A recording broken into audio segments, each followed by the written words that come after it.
నమస్తే, welcome to Sakshi business. నేను మీ కృష్ణ బాల. సొంతింటి కల సాకారం చేసుకునేందుకు ప్రస్తుత రోజుల్లో చాలా మంది బ్యాంకులు, ఇతర ఫైనాన్షియల్ సంస్థల వద్ద హోమ్ లోన్ తీసుకుంటున్నారు. లక్షల్లో లోన్ కావడంతో దీర్ఘకాలం పాటు తిరిగి చెల్లించే ప్లాన్ చేసుకుంటున్నారు. అయితే కాల పరిమితి ఎక్కువగా ఎంచుకుంటే చెల్లించే వడ్డీ భారీగా ఉంటుంది. కొన్నిసార్లు అసలు కంటే వడ్డీనే ఎక్కువ కట్టాల్సి వస్తుంది. ఉదాహరణకు 25 ఏళ్ల పాటు ఈఎంఐ కట్టాలని నిర్ణయించుకుంటే అది పెద్ద భారంగా మారుతుంది. జీతంలో మెజారిటీ వాటా ఈఎంఐలకే పోతే ఆర్థికంగా ఇబ్బందులు ఎదుర్కోవాల్సి వస్తుంది.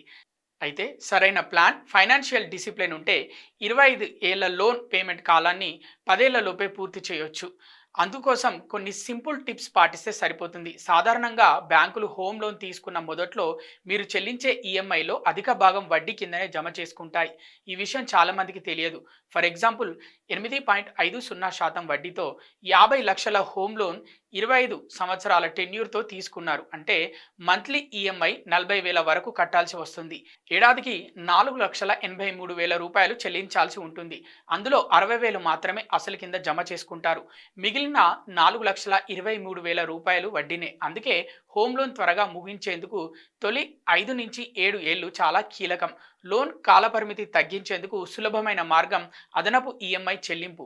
ఏడాదికి 12 వాయిదాలకు బదులుగా 13 ఈఎంఐలు చెల్లించాలి. అంటే ఏడాదిలో ఒక్కసారి మీ ఈఎంఐకి సమానమైన మొత్తాన్ని నేరుగా అసలు కింద జమ చేయాలి.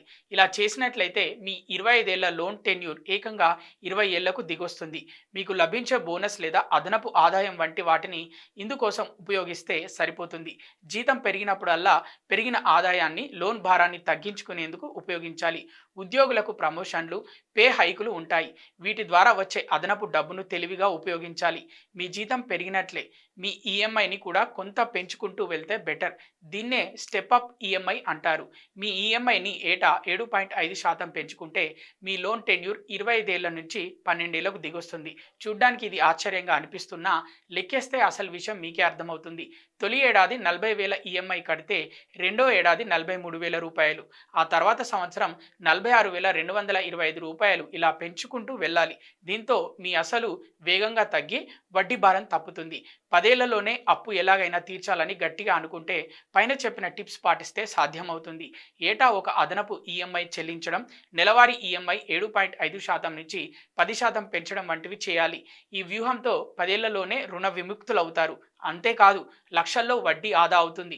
50 లక్షల లోన్ తీసుకున్న వారికి 40 లక్షల వరకు వడ్డీ మిగులుతుంది. దీన్ని పిల్లల చదువులు, పదవి విరమణ ప్రణాళికలకు ఉపయోగించుకోవచ్చు. సాక్షి టీవీ ప్రసారాలను నిలిపివేయడం చట్టరీత్యా నేరం.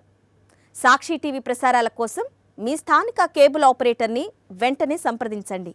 డిటిహెచ్లో, ఇంటర్నెట్లో కూడా సాక్షి టీవీ ప్రసారాలను వీక్షించవచ్చు.